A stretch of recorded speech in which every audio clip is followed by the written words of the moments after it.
365 promesas. 365 razones para creer que Dios nunca falla. Las hojas caen, bailan sin control. Mi suspiro rompe el silencio, buscando un rayo de sol. Descubriendo al Dios que cumple lo que dice. Con Wendy Necio Sub.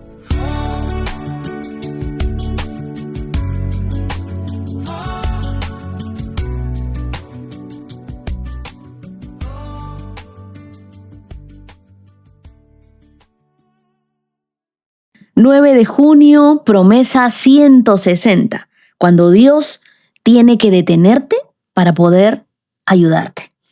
El Salmo 127, versos 1 y 2, dice: si el Señor no construye la casa, el trabajo de los constructores es una pérdida de tiempo. Si el Señor no protege la ciudad, protegerla con guardias no sirve para nada. Es inútil que te esfuerces tanto desde temprano en la mañana hasta tarde en la noche y te preocupes por conseguir alimento, porque Dios da descanso a sus amados. Y esa es la Nueva Traducción Viviente. Pero la paráfrasis de la Biblia El Mensaje, que nos ayuda a entenderla un poquito mejor, dice, versos 1 y 2 del Salmo 27, si Dios no construye la casa, los albañiles solo edifican chozas. Si Dios no vigila la ciudad, el vigilante nocturno bien podría quedarse dormido. Es inútil levantarse temprano y acostarse tarde y trabajar hasta el agotamiento. ¿No sabes que a Él le gusta dar descanso a quienes ama? Y aquí quiero enseñarte que cuando Dios está en el centro de lo que tú construyes, tú no tienes que cargar con el peso de sostenerlo. El Salmo 127 sigue siendo uno de estos cánticos de ascenso. Te he dicho que los peregrinos lo cantaban mientras subían a Jerusalén para adorar, pero este salmo en particular tiene la firma de Salomón por todas partes. Por eso es muy significativo, porque Salomón fue el hombre que construyó el templo más impresionante de la historia de Israel. Él conocía de arquitectura, de administración, de estrategia, de liderazgo. Sin embargo, después de levantar proyectos monumentales, él entendió una verdad que muchos aprenden demasiado tarde. No todo lo que se construye con esfuerzo permanece. Solo permanece aquello que Dios edifica. Y aquí leemos la palabra hebrea SOW, S-A-W, que traducida es como inútil o en vano. Describe algo vacío, algo hueco, algo sin sustancia real. Y no es que está diciendo que el trabajo en sí sea malo. Es que el trabajo desconectado de Dios produce estructuras que parecen sólidas por fuera, pero están vacías por dentro.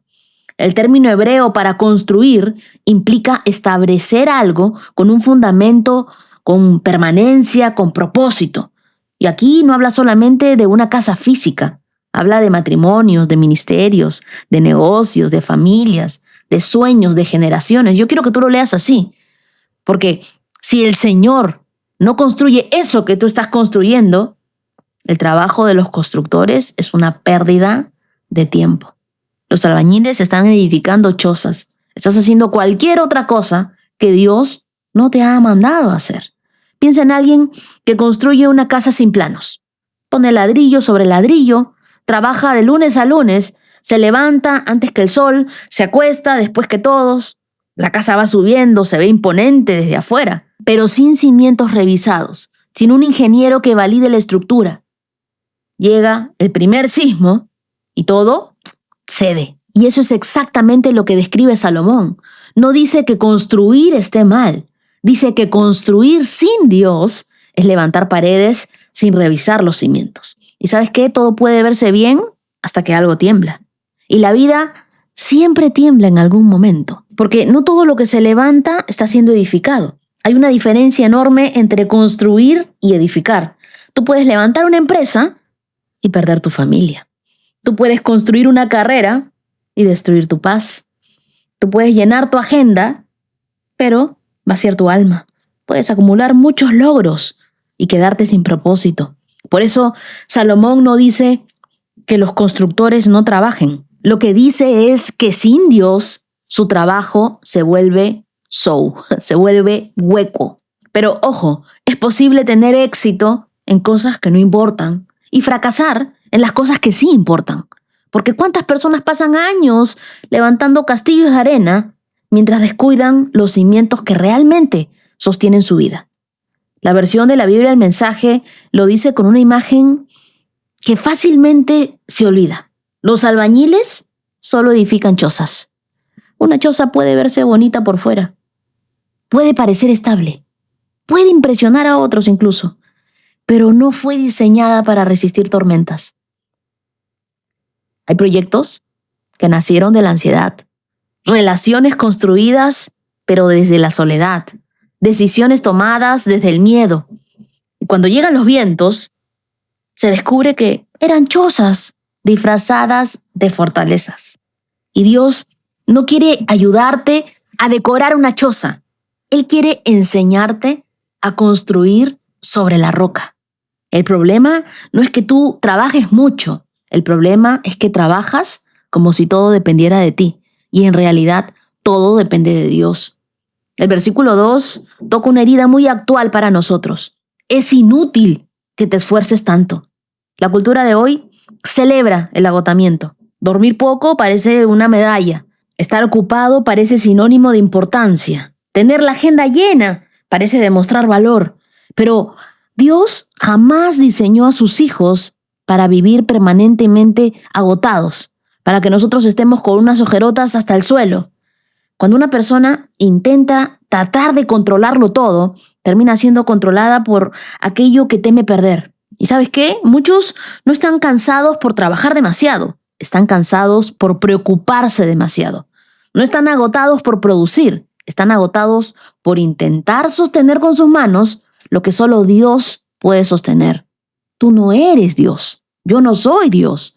Dios es Dios y Él tiene que obrar en nuestras vidas y nosotros tenemos que aprender a trabajar, sí, pero también a descansar. A veces Dios irrumpe tus planes, no para frustrarte, sino para redirigirte hacia algo que tus propios ojos no podían ver todavía. Y eso es exactamente lo que pasa cuando Dios te detiene. No es un castigo, es corrección de curso. Y la corrección de curso, aunque duele, te salva de seguir construyendo algo que no iba a sostenerse. Si tú eres una persona que no descansa, en realidad no estás confiando. Porque el descanso es un acto de fe. No es un acto de flojera, no es pereza. Recuerda el Salmo 23. Junto a aguas de reposo, Dios nos hará descansar. Acuérdate quién es el proveedor. Porque descansar cuando hay tanto que hacer requiere creer de verdad que Dios puede sostener cuando tú sueltas. Y no sé si te has dado cuenta, pero Dios a veces te detiene porque tú no eres capaz de detenerte solo. Y eso también es amor. El amor de Dios manifestado. La frase final de este salmo para mí es la más radical de todas, porque dice, Dios da descanso a sus amados. Así que el descanso no es el final del trabajo, no, es la condición para que funcione. La Biblia, el mensaje, lo dice aún más personal. ¿No sabes que a Él le gusta dar descanso a quienes ama? Y nota ese verbo, le gusta. No es que Dios te permita descansar si tú terminas todo tu trabajo. Es que a Él le da gusto darte descanso. Y nota también lo que dice, no da descanso a los perfectos, no da descanso a los productivos, no da descanso a los trabajólicos, no. Tampoco da descanso a los que nunca se equivocan. La Biblia dice que Él da descanso a sus amados. La base del descanso no es tu rendimiento, es tu identidad. Tú descansas porque tú eres amado por Dios. La paz no llega cuando todo está bajo tu control. Llega cuando tú entiendes quién tiene el control. Dios. Y allí cambia todo. Porque deja de ser una carrera para ganar y se convierte en una relación en la que confiar. Hay cosas que solo Dios puede construir en ti mientras descansas. El problema es que tú y yo nunca descansamos. Así que hay revelaciones que van a llegar cuando estemos en silencio, cuando estemos descansados, cuando hayamos dormido nuestras 8 horas. Hay sanidades que ocurren cuando te detienes. Hay estrategias que Dios quiere darte, pero no puede porque nunca paraste, porque nunca te callaste lo suficiente para escuchar lo que Él quiere decirte. Y descansar no es rendirse, es confiar en que Dios trabaja cuando tú y yo paramos. Y bueno, te cuento, a mí me han operado de la vesícula, ya no tengo, y puedo decirte que no llegué a ese quirófano porque me cuidara bien. Todo lo contrario, llegué porque fui incapaz de detenerme.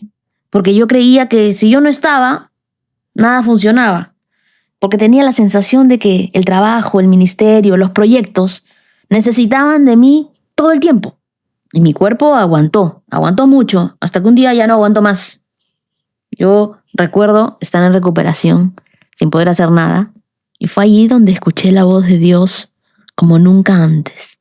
No porque él hubiera estado callado, sino porque yo nunca había estado quieta y necesitaba esa quietud de la operación para de verdad relajarme.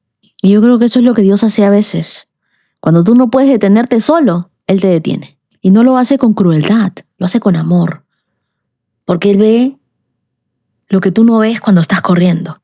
Que el camino que llevas te va a costar más de lo que estás dispuesto a pagar.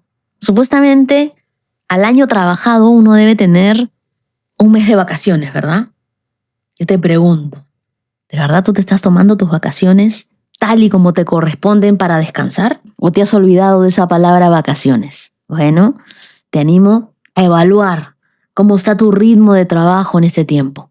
¿Qué estás intentando construir sin consultar a Dios?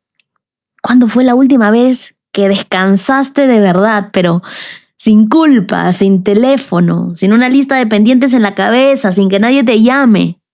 Y quiero que estés alerta, porque nuestro cuerpo constantemente nos está hablando. ¿Cómo está tu salud? ¿Cómo está tu sueño? ¿Cómo está tu nivel de energía? ¿Qué te está diciendo tu cuerpo ahora? ¿Qué área de tu vida necesita volver a esos cimientos de los que nos habla el Salmo 127? Anda a un lugar de descanso, de paz, y dile: Dios, hoy te entrego todo esto que he estado cargando solo. Confío en lo que yo te suelto, tú lo sostienes. Me permito descansar y creo en ti. Oremos juntos. Dios, gracias, porque tú no nos diseñaste para vivir en un agotamiento perpetuo.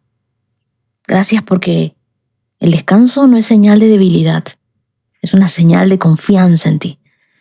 Hoy reconocemos que muchas veces hemos construido en nuestras propias fuerzas, que hemos recorrido sin preguntarte dirección, que nos hemos llenado de actividades, pero no hemos estado en tu presencia. Muéstranos en qué áreas estamos intentando construir solos. Enséñanos a depender más de ti, a dejarnos guiar por ti. Guarda nuestra familia, nuestros proyectos, nuestros amigos, nuestro corazón, nuestras mascotitas. Danos el valor de descansar, de soltar y de confiar en cuando nosotros paramos, tú sigues obrando, Dios. Oramos en el nombre de Jesús. Amén. Las lecturas que nos acompañan en este día las encontramos en Primera de Reyes, capítulo 5, verso 1, hasta el capítulo 6, verso 38. Hechos, capítulo 7, versos del 1 al 29, el Salmo 127, del 1 al 5, y Proverbios, capítulo 16, versos del 28 al 30. Te invito a que vayas a mi canal de YouTube, que veas el video que te he dejado de testimonios, para que sepas cómo enviar tu testimonio, dónde enviarlo y qué debe contener ese testimonio. También lo he dejado en mis redes sociales para que lo puedas ver y no te lo pierdas, porque sé que el próximo en contar su testimonio vas a ser tú. Ahora te pido que tomes tu Biblia, tu lapicero, tu cuaderno, le pidas al Espíritu Santo que te hable. Abróchate los cinturones, ponte tus lentes de la fe, que comenzamos esta carrera por estos 160K en 3, 2, 1, ¡adelante! Primera de Reyes, capítulo 5.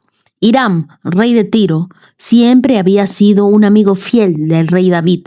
Cuando Hiram se enteró de que Salomón, hijo del rey David, era el nuevo rey de Israel, envió embajadores a felicitarlo.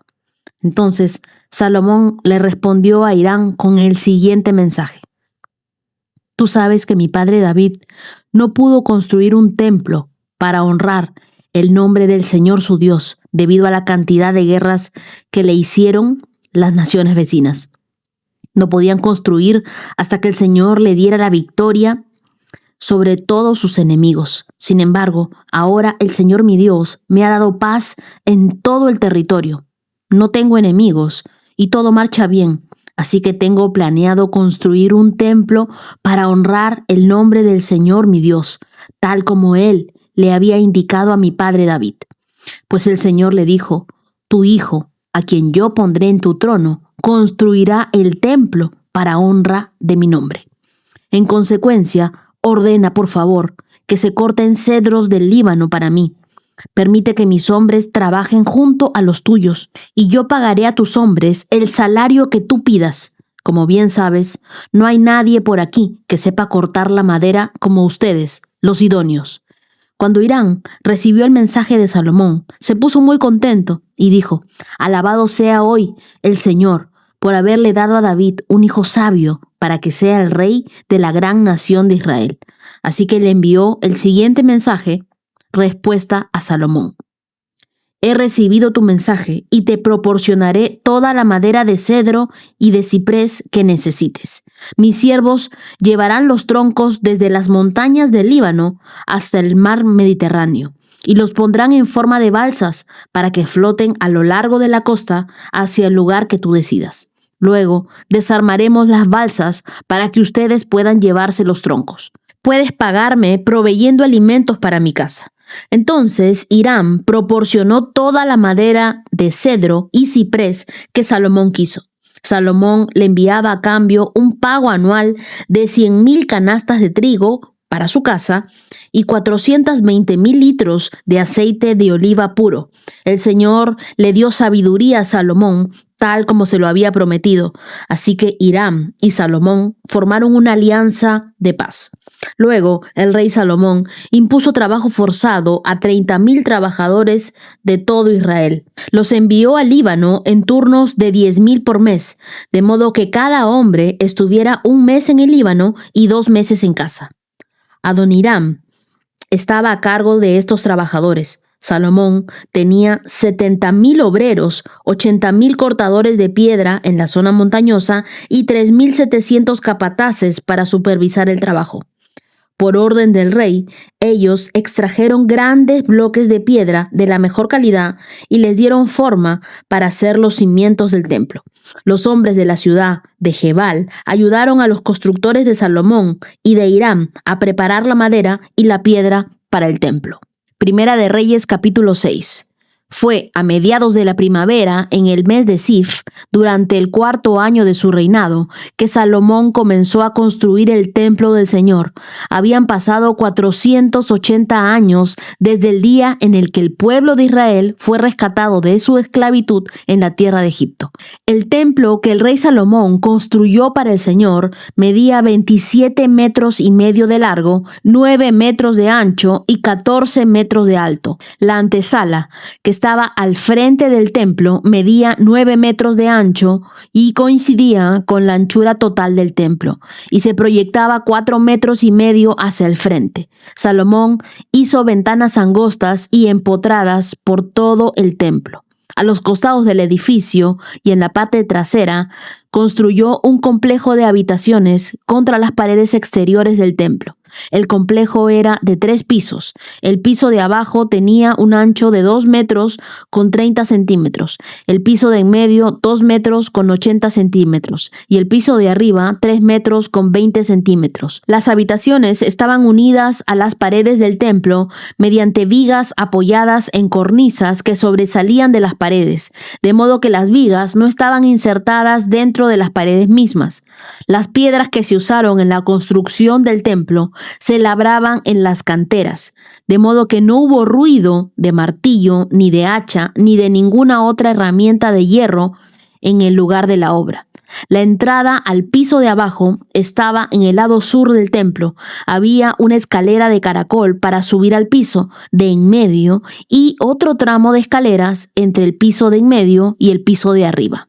Una vez terminada la estructura del templo, Salomón puso un techo de vigas y otro de cedro. Como ya se dijo, construyó un complejo de habitaciones a los lados del edificio, unidas a las paredes del templo mediante vigas de cedro. Cada piso del complejo tenía una altura de 2 metros con 30 centímetros. Entonces el Señor le dio el siguiente mensaje a Salomón. En cuanto a este templo que estás construyendo, si tú sigues todos mis decretos y ordenanzas y obedeces todos mis mandatos, yo cumpliré por medio de ti la promesa que le hice a tu padre David. Viviré entre los israelitas y nunca abandonaré a mi pueblo Israel. Así que Salomón terminó de construir el templo. Todo el interior, desde el piso hasta el techo, estaba recubierto con paneles de madera. Recubrió las paredes y el techo con paneles de cedro y para el piso utilizó tablas de ciprés. Salomón separó un espacio para el santuario interior, el lugar santísimo, al fondo del templo. Tenía 9 metros de profundidad y estaba cubierto con cedro, desde el piso hasta el techo. El salón principal del templo, fuera del lugar santísimo, medía 18 metros de largo. En todo el templo, las paredes de la tierra estaban recubiertas con madera de cedro y el recubrimiento estaba decorado con tallas de calabazas y flores abiertas. Salomón preparó el santuario interior al fondo del templo, donde luego se colocaría el arca del pacto del Señor. Este santuario interior medía 9 metros de largo, 9 metros de ancho y 9 metros de alto. Salomón revistió el interior con oro macizo. También revistió el altar, que estaba hecho de cedro, y luego revistió el resto del interior del templo con oro macizo. Y fabricó cadenas de oro para proteger la entrada al lugar santísimo. Así terminó de revestir con oro todo el templo, incluido el altar que pertenecía al lugar santísimo. Hizo además 2 querubines con madera de olivo silvestre y los puso en el santuario interior. Cada uno medía 4 metros con 70 centímetros de alto. La distancia entre las puntas de las alas de cada querubín era de 4 metros con 60 centímetros y cada ala medía 2 metros con 30 centímetros de largo. Ambos querubines eran exactamente iguales en forma y tamaño, y cada uno medía 4 metros con 70 centímetros de alto. Salomón los puso en el santuario interior del templo, uno al lado del otro, con las alas extendidas, de modo que las alas interiores se tocaban en el centro de la sala, y las exteriores se extendían hasta las paredes, y a ambos querubines los revistió de oro. Salomón decoró todas las paredes del santuario interior y del salón principal con tallas de querubines, palmeras y flores abiertas, y revistió de oro el piso de ambos salones. Para la entrada del santuario interior hizo puertas con 2 hojas de madera de olivo silvestre y los marcos tenían forma pentagonal. Estas puertas estaban decoradas con tallas de querubines, palmeras y flores abiertas. Las puertas con las decoraciones de querubines y palmeras estaban revestidas de oro. Luego, en las puertas hizo marcos cuadrangulares de madera de olivo silvestre para la entrada del templo. Había 2 puertas plegables de madera de ciprés y cada puerta tenía bisagras para replegarse hacia atrás. Estas puertas estaban decoradas con tallas de querubines, palmeras y flores abiertas. Todas las tallas estaban revestidas de oro y de madera uniforme. Las paredes del atrio interior estaban construidas de modo que había una hilera de vigas de cedro entre cada 3 hileras de piedra labrada. Los cimientos del templo del Señor se echaron a mediados de la primavera, en el mes de Sif, durante el 4º año del reinado de Salomón. Terminaron de construir todo el edificio hasta los últimos detalles a mediados del otoño, en el mes de Bul, a los 11 años de su reinado. Así que la reconstrucción del templo duró 7 años. Estos capítulos describen la preparación y construcción del templo de Jerusalén. Un proyecto que ocupó el centro espiritual de Israel por siglos. Salomón, con sabiduría dada por Dios, establece alianzas con Hiram, el rey de Tiro, para conseguir materiales valiosos, madera de cedro y ciprés del Líbano, conocidos por su durabilidad y también por su aroma. Tiro era famosa por su artesanía. Tiro proveía materiales que Israel por sí solo no podía producir en abundancia. El templo fue edificado en el monte Moriah, lugar donde Abraham estuvo dispuesto a sacrificar a Isaac, en Génesis capítulo 22. Este no era un simple edificio, era la presentación visible del Dios invisible habitando en medio de su pueblo. El capítulo 5, el verso 4, nos dice: sin embargo, ahora el Señor mi Dios me ha dado paz en todo el territorio, no tengo enemigos y todo marcha bien. Mira lo que podía decir Salomón. Salomón entendió que antes de construir algo para Dios, debía establecer un tiempo de paz. Esa paz que no es la ausencia de problemas, sino que es la presencia de Dios en medio del orden. La paz con Dios y la paz con otros es el fundamento sólido para cualquier obra duradera. Antes de iniciar un proyecto importante en tu vida, en una familia, un ministerio, un negocio, necesitas construir, pero sobre la paz de Dios. No avances si tú no sientes paz, porque no es sabio construir una casa durante una tormenta. Asegúrate de que el terreno de tu vida esté en paz antes de empezar. Salomón no improvisó nada, él planeó todo y perfectamente organizado.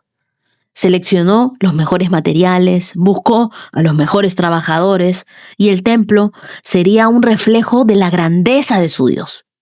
Y es que la excelencia no es perfección, es una devoción expresada en el máximo esfuerzo. No se trata de lujo superficial, sino de expresar reverencia a Dios a través del esfuerzo máximo. Me gustaría que nos hagamos esta pregunta. ¿Lo que hago para Dios refleja lo que creo de Él? ¿Estoy construyendo mi vida espiritual con excelencia? Y evalúate, ¿en qué áreas de la vida has dejado que la mediocridad tome espacio? ¿En tu relación con Dios? ¿En tu familia? ¿En tu llamado? Ahora quiero que veamos el propósito de la construcción. La encontramos en Primera de Reyes, capítulo 5, verso 5. Dice: así que tengo todo planeado para construir un templo para honrar el nombre del Señor mi Dios, tal como Él le había indicado a mi padre David. Entonces, Él dijo: voy a construir este templo en honor del nombre del Señor mi Dios. El templo no era para la vanagloria de Israel, ni menos para la de Salomón. Era para el nombre del Señor. Y ese debe ser el objetivo. No un edificio impresionante, sino un lugar de encuentro entre Dios y su pueblo. Ahora esto lo llevo a nuestras vidas. Tu vida, mi vida, debe ser un templo, nunca un monumento. Todo lo que hago debe apuntar a reflejar la gloria de Dios, no la mía. Es como un teatro donde el público solo ve las luces, los actores, pero el director verdadero está detrás de escena. Así debe ser mi vida. Dios dirigiendo todo, aunque otros no lo vean. Y luego, en el capítulo 6 de Primera de Reyes, en el verso 1, la Biblia nos dice que fue a mediados de la primavera, en el mes de Sif, durante el 4º año de su reinado, que Salomón comenzó a construir el templo del Señor. Y habían pasado 480 años desde el día en el que el pueblo de Israel fue rescatado de su esclavitud en la tierra de Egipto. El templo tardó 7 años en construirse. No fue una obra apresurada. Cada piedra fue cortada del sitio de construcción para que en el monte no se oyera ruido de martillos ni cinceles, nos dice el verso 7 del capítulo 6. Así que había un respeto profundo por el proceso, por el lugar. Y yo te digo, nunca apresures los procesos de Dios. La excelencia toma tiempo. Tu carácter, tu fe, tu llamado, todo necesita madurar pacientemente. El templo que construyó Salomón estuvo ubicado en Jerusalén, en Israel, en el monte Moriah. Les decía que fue el mismo lugar donde Abraham se dispuso a sacrificar a Isaac. Este templo fue el primer templo de los israelitas y era considerado el lugar donde Dios habitaba de una manera especial entre su pueblo. Cuando Salomón lo dedicó, oró pidiéndole a Dios que escuchara las oraciones que se hicieran en ese lugar. Y eso lo vamos a ver más adelante en Primera de Reyes capítulo 8.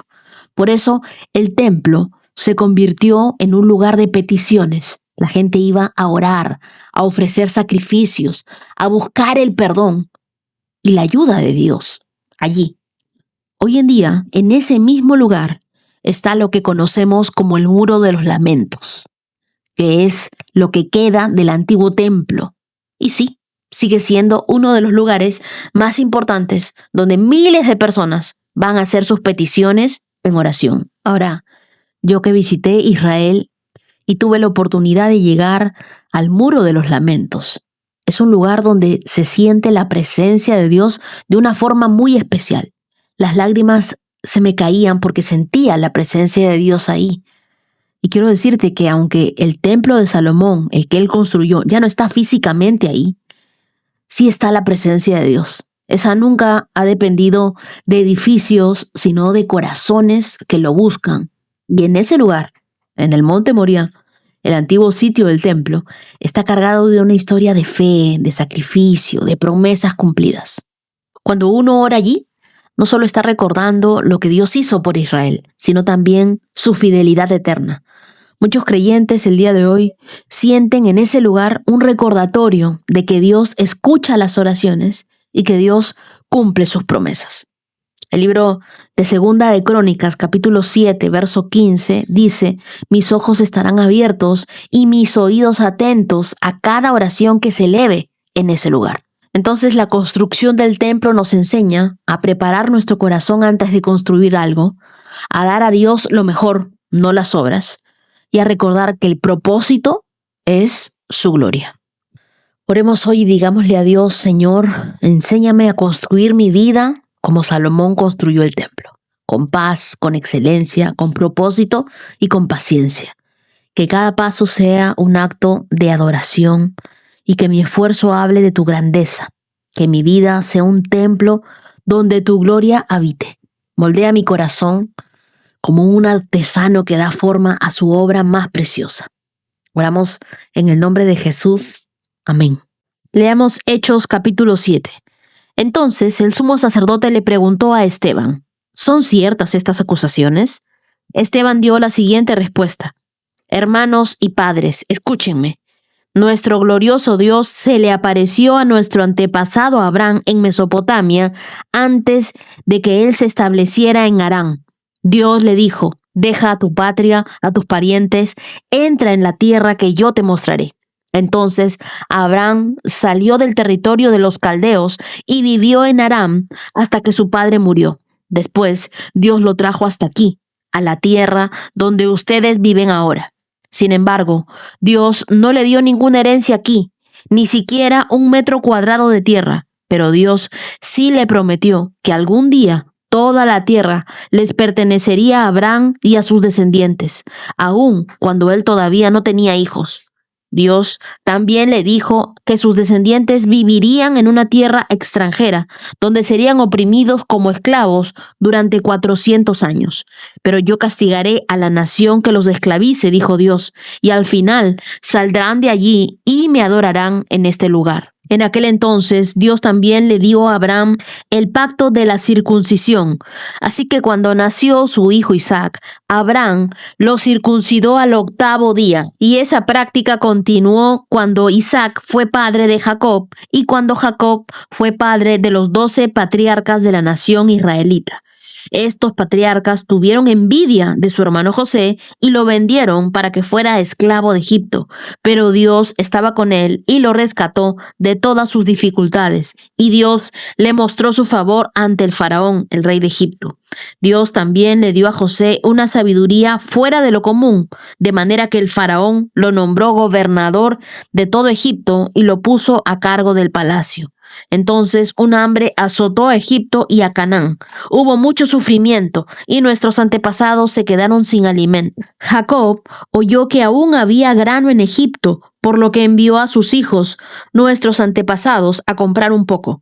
La segunda vez que fueron, José reveló su identidad a sus hermanos y se los presentó al faraón. Después José mandó a buscar a su padre Jacob y a todos sus parientes para que los llevaran a Egipto, 75 personas en total. De modo que Jacob fue a Egipto, murió allí, al igual que nuestros antepasados.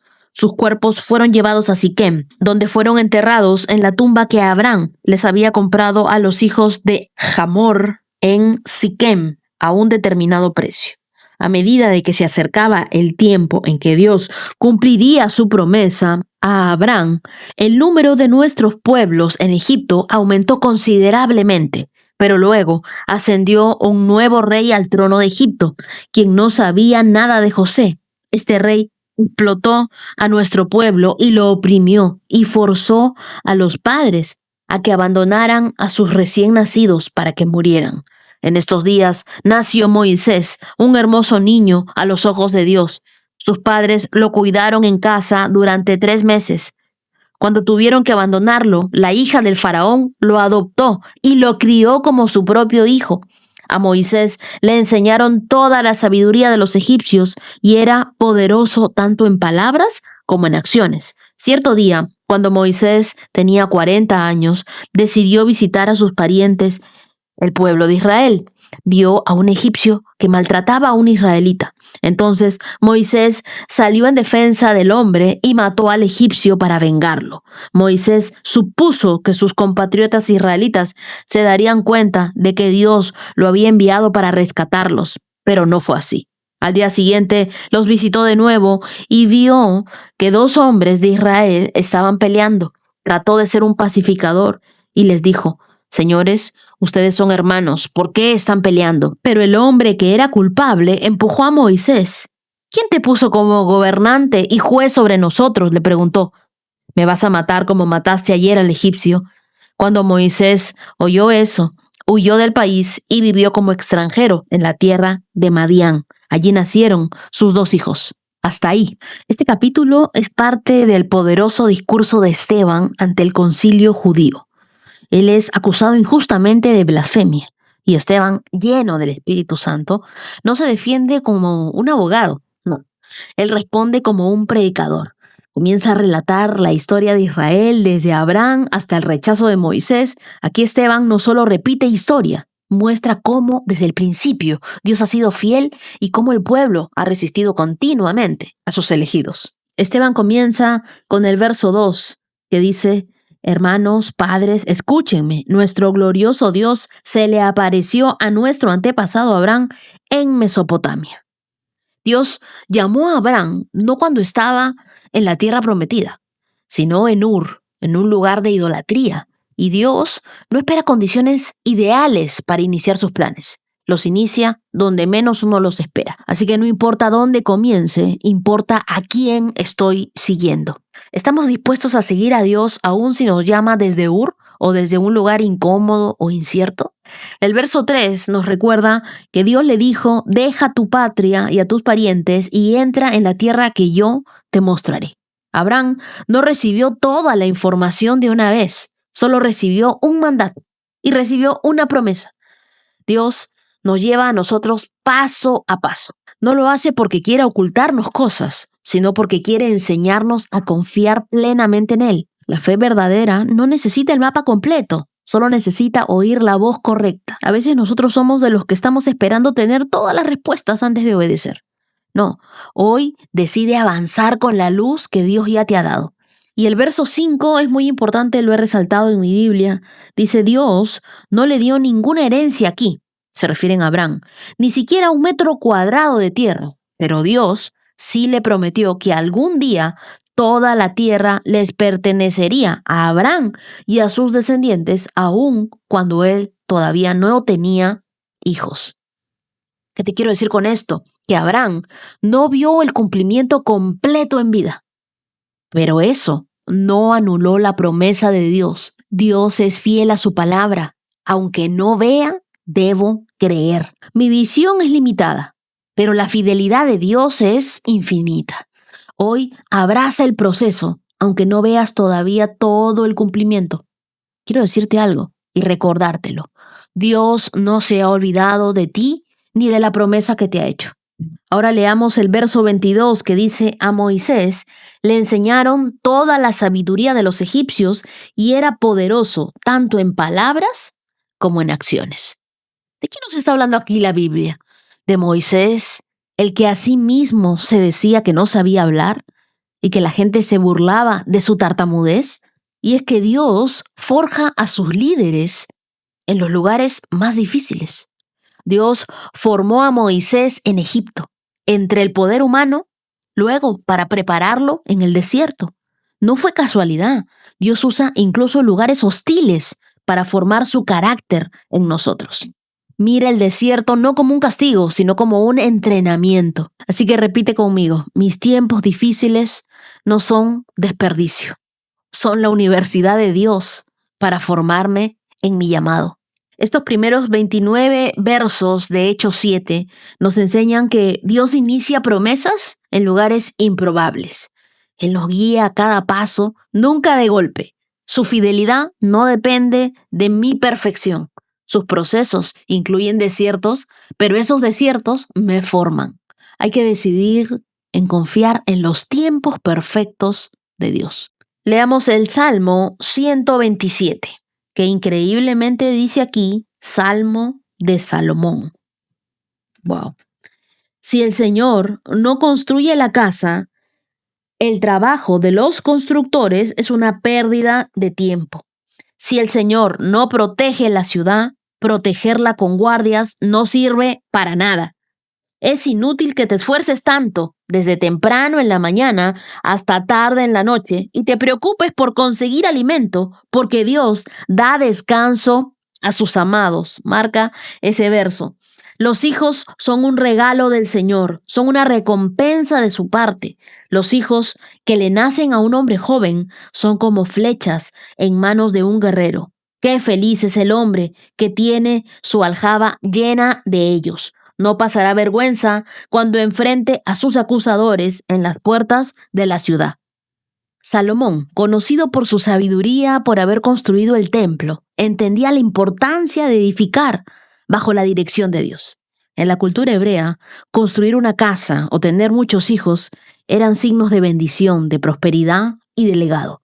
Pero Salomón declara que todos los esfuerzos humanos son inútiles si Dios no está en el centro, tanto en la construcción de un hogar como en la formación de una familia. Quiero que resaltes el verso 1 que dice: si el Señor no construye la casa, el trabajo de los constructores es una pérdida de tiempo. Sin Dios, mi trabajo es en vano.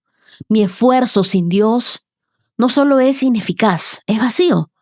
No importa cuánto invierta, si no estoy respaldado por su mano, la verdadera seguridad, la verdadera prosperidad, la verdadera paz vienen de edificar con Dios y para Él. Verso 2. Es inútil que te esfuerces tanto desde temprano en la mañana hasta tarde en la noche y te preocupes por conseguir alimento, porque Dios da descanso a sus amados. No se trata de trabajar menos, sino de trabajar confiado. La obsesión por el control revela desconfianza en Dios. Por eso la ansiedad es el resultado de creer que todo depende de mí. Lee este verso con conciencia. Es inútil que te esfuerces tanto, hasta tantas horas de la noche, por preocuparte y tratar de conseguir alimento, porque es Dios el que le da descanso a sus amados. Hoy suelta la ansiedad que te roba la paz. Dile a Dios: Dios, yo voy a hacer mi parte y confío en que tú harás la tuya. El verso 3 dice: los hijos son un regalo del Señor, son una recompensa de su parte. En tiempos donde la cultura cuestiona el valor de la familia, Dios afirma que los hijos son un regalo, nunca un obstáculo. Cada hijo es parte de un legado que refleja la herencia de Dios. Queridos padres, cuando críen a sus hijos, críen hijos fieles. Queridos hijos, nosotros somos llamados a ser un regalo, pero no uno que deba ser devuelto.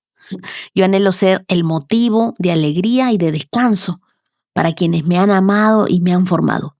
Que tu vida, que mi vida, sea un obsequio que llena de orgullo a tus padres. Y el verso 5 dice, qué feliz es el hombre que tiene su aljaba llena de ellos. No pasará vergüenza cuando enfrente a sus acusadores en la puerta de la ciudad. Hijos, no hagamos que nuestros padres sientan vergüenza de las cosas que nosotros hacemos. Seamos como flechas en manos de un guerrero. Proverbios 16, versos del 28 al 30. El alborotador siembra conflictos. El chisme separa a los mejores amigos. Los violentos engañan a sus compañeros y los llevan por un camino peligroso. Con los ojos entrecerrados se trama el mal. Con una sonrisita se planean las maldades. Nosotros sabemos que el libro de Proverbios fue escrito en su mayoría por Salomón y ofrece sabiduría práctica para vivir de una manera que honremos a Dios y también a los demás. Entonces, en tiempos bíblicos, la vida comunitaria era fundamental. La familia, las amistades, las alianzas eran la base de la sociedad. Así que cualquier comportamiento que rompiera esos vínculos, como el chisme, la violencia o la traición, era visto como peligro social. El chisme y la violencia no solo dañaban reputaciones, sino que destruían comunidades. La sabiduría de Salomón advierte que no solo los actos externos son peligrosos, sino también las intenciones ocultas. Un simple guiño o un fruncir los labios podía revelar un corazón que estaba planeando maldad. Miremos el verso 28 que dice, el alborotador siembra conflictos. El chisme separa a los mejores amigos. Hoy entendemos que no siempre se necesitan grandes gestos para causar daño. Un comentario fuera de lugar puede destruir años de confianza. Un chisme es como una grieta pequeña que si no se repara, terminará quebrando toda la estructura de una relación. El enemigo no necesita gritar para destruirte. Susurra lo suficiente y nosotros hacemos el resto. Hoy decidamos que nuestra boca sea una fuente de unidad, no de división. El chisme es como una gota de veneno mortal en un vaso de agua limpia. No mata al instante, pero va a contaminar todo. Una amistad sólida puede resistir muchas tormentas, pero una palabra malintencionada, una media verdad, un comentario susurrado, puede abrir grietas invisibles que con el tiempo rompen incluso los lazos más fuertes. Yo me he alejado de personas porque eran chismosas. Gente que te anda indagando por la vida de otra persona, gente que quiere saber algo que a ti no te corresponde revelar. Muchas veces el chisme no necesita ser un invento descarado. Basta con una insinuación, una mirada cómplice, solo lo digo, ¿no? Pero hay cosas que siembran duda en el corazón de alguien. La amistad se construye sobre la confianza de saber que mis secretos están seguros, que mis errores no se convertirán en historias públicas y que no van a ser comentados en una mesa. Cuando esa confianza se rompe, reconstruirla es tan difícil como intentar recomponer un jarrón hecho pedazos. La confianza es como el papel. Una vez arrugado, jamás vuelve a ser el mismo. Y este proverbio lo dice claro. El chisme no solo daña horizontalmente, es decir, entre las personas, sino verticalmente, mi relación con Dios. Proverbios 6, versos del 16 al 19, la Biblia nos dice que hay 6 cosas que el Señor odia y son 7 las que detesta, dice. Los ojos arrogantes, la lengua mentirosa, las manos que matan al inocente, el corazón que trama el mal, los pies que corren a hacer lo malo, el testigo falso que respira mentiras y el que siembra discordia en una familia. El diablo no necesita atacarte si logra que tú ataques a los tuyos. Cada vez que tú hablas de alguien a sus espaldas, no solo saboteas su imagen, saboteas tu propia comunión con Dios. Dios detesta a aquellos que causan discordia entre la gente de su familia. Por favor, comprométete a pensar antes de hablar. Esto edifica o separa. A ser leal en la ausencia. Hablar de mis amigos como si ellos estuvieran presentes. Por favor, cierra tus oídos al chisme. como cerrarías la puerta a un ladrón. El chisme no parece peligroso al principio. Es sutil, entretenido, hasta inofensivo, dicen algunos. Pero su efecto es devastador. Y el verso 30 dice, con los ojos entrecerrados se trama el mal, con una sonrisita se planean las maldades. Cuida tus gestos, esos pequeños gestos, una mirada, una expresión, revelan lo que ya está en el corazón. No hay pecado grande que no haya empezado con una intención pequeña o tolerada. Permitir pensamientos pequeños es dar hospedaje a grandes desastres. Si no, recordemos al rey David, que estaba tranquilo en su azotea, mirando hasta que su ojo lo hizo pecar y miró a una mujer desnuda con deseo. Hoy examina tu corazón. No quieras subestimar las pequeñas concesiones que podrían llevarte lejos de la voluntad de Dios. Uno a veces dice, no, pero es una miradita, es un taco de ojo. ¿Quién no lo hace? Lo importante no es quién no lo hace. Lo importante es quién eres tú. Tú eres un hijo de Dios. Es como si tú encendieras una chispa en un bosque seco. Un solo destello puede incendiar todo si no se apaga a tiempo. Mi consejo para ti es guárdate. No pises el palito. No caigas de nuevo. El enemigo le ha puesto precio a tu cabeza, pero tú mantente firme. La integridad no es hacer lo correcto cuando alguien te mira. Es hacerlo cuando solo Dios te ve. Así que hoy elige vivir en integridad desde lo pequeño, donde solo Dios puede ver. Ora conmigo y dile, Dios, guarda mi boca de palabras que dividen y mi corazón de pensamientos que me engañan. Enséñame a ser vigilante en lo pequeño, sabiendo que las grandes victorias comienzan en decisiones discretas en obediencia a ti.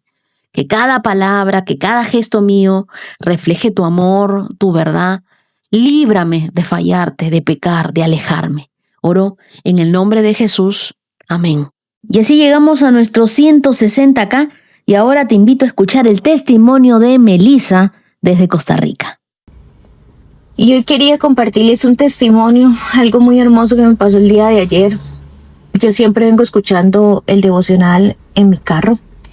Viajo casi más de 1 hora a mi trabajo, entonces es perfecto para poder ir escuchando el devocional en ese tiempo. Este año fue un poquito difícil. En febrero mi hijo mayor dijo que ya no quería vivir conmigo y que se quería ir a vivir con el papá. Pasamos por todo un proceso judicial muy tedioso. Y él se fue a vivir con el papá. Desde febrero no me hablaba, no me contestaba los mensajes. Y yo todos los días me preguntaba qué hice mal, qué error cometí. Y aún así me lo sigo preguntando a veces. Aunque todo el mundo me decía, no hiciste nada mal, dale tiempo, está confundido. Y yo lo sé, pero es muy difícil, muy difícil. O sea, te arrancaron una parte tuya. Wow. De un pronto a otro. Pero ayer mientras escuchaba el devocional, yo iba en el carro y le decía al Espíritu Santo, Espíritu Santo, haz la diferencia, haz que Tomás me conteste aunque sean los mensajes. Y llegué a mi trabajo, le puse un mensaje y le puse, hola, pa, ¿cómo estás? Y me empezó a contestar, bien, mamá, ¿cómo va el colegio? Bien. Entonces yo le puse, mi amor, te extraño demasiado, necesito verte, quiero abrazarte. Y ya me puso, el otro fin de semana nos vemos, mamita. A mí se me salieron las lágrimas en ese momento y yo dije, esto es el Espíritu Santo nada más. En pequeñas cosas se hace presente. Para mí fue algo mágico, algo que anhelaba con todo mi corazón. Así que no dejen de pedirle a Dios, que Dios haga el momento exacto. Y yo sé que todo esto tiene un propósito. Yo sé que sí. Y ese era el testimonio que les quería compartir. Mi querida Melissa, Gracias por recordarnos que el Espíritu Santo se manifiesta en pequeños detalles que a veces pasan desapercibidos, pero que para nosotros son gigantes. La Biblia dice en el Salmo 34, verso 18, que el Señor está cerca de los que tienen quebrantado el corazón y Él rescata a los de espíritu destrozado. Así que quiero decirte algo, Melissa. Dios ha visto cada lágrima tuya como mamá. Él ha escuchado cada oración que hiciste en el carro, cada pregunta que tú hiciste en silencio. Yo no sé si tú recuerdas, pero hace poco, yo sí me acuerdo estar orando y de pronto en el podcast dije, aquí hay una persona que llora en su auto. Y yo quiero que sepas que eras tú. Cuando escuché tu testimonio dije, es ella. Alguien ha estado llorando en su auto. Cada pregunta que tú le hiciste en silencio a Dios, Él la respondió. Cada día que tú extrañaste abrazar a tu hijo, seguiste orando, seguiste creyendo, seguiste amando. De repente hay lugares donde tú no puedes entrar en el corazón de tu hijo, pero el Espíritu Santo sí. Yo quiero decirle algo a todas las mamás que hoy están esperando que un hijo vuelva a responder, que un hijo cambie de actitud, que vuelva a llamarlos, que vuelva a acercarse. No dejen de orar por sus hijos. A veces Dios empieza la restauración con un mensaje, con una palabra, con un viaje, con una pequeña puerta abierta. Esa pequeña puerta puede ser el inicio de una gran reconciliación. Melissa, nosotros creemos contigo que Dios tiene un propósito en esta historia. Y creemos también que lo que Él ha comenzado, Él lo cumplirá y lo terminará. Porque Dios puede convertir en abrazos, en sanidad, en restauración, una relación renovada entre tú y tu hijo. Y ahora quiero tomarme un momento para agradecer a los corazones generosos íntimos de esta hermosa comunidad. Muchas gracias a Luisa Usman Rojas. Que Dios te bendiga, Jennifer Torres. Hoy bendigo también la empresa Oakland Construction Services. Dios te bendiga, Lisbeth Pacheco. Muchas gracias, Bessie Maradiaga. Hoy quiero darle las gracias también a Astrid Curay. También quiero darle las gracias a Celia del Carmen Peña Perroni. Muchas gracias a Jessica Macía, a Natalia Duarte Jenkins. Gracias a mi querida Adri Pacheco desde el canal de YouTube, a Judith Berrospe y a Verónica González. Y quiero regalarles Mateo capítulo 15, verso 28, en la Biblia el mensaje que dice: oh mujer, tu fe es algo asombrosa. Se dio Jesús. Recibe lo que quieres. En ese momento, su hija se puso bien. Yo no sé para quién de ustedes es esta palabra, pero recíbanla todos en el nombre de Jesús. Que tienen una fe asombrosa y que reciben eso que quieren. Esa petición más íntima de su corazón, eso que no le han dicho a nadie, pero que solo ustedes y Dios conocen. Eso se va a cumplir. Y quiero que sepan que ustedes estarán presentes en mis oraciones. Muchas gracias a todos, querida comunidad, por acompañarme hasta aquí. Estamos ya recorriendo 160 acá. Estoy esperando con ansias llegar a los 165 para ahí comenzar nuestra cuenta regresiva. Nos vemos el día de mañana con más de la palabra de Dios y más kilómetros por recorrer con mucha fe. Que tengan un día lleno de fortaleza y de bendición. Shalom, shalom. Has escuchado 365 Promesas. Síguenos en Facebook e Instagram, @Wendy Necio Sub. Hasta la próxima. Bailan sin control, mi suspiro rompe el silencio, buscando un rayo de sol. Promesa, promesa, promesa que salva. Oh, promesa, promesa, promesa que guía. Promesa, promesa plena en ti.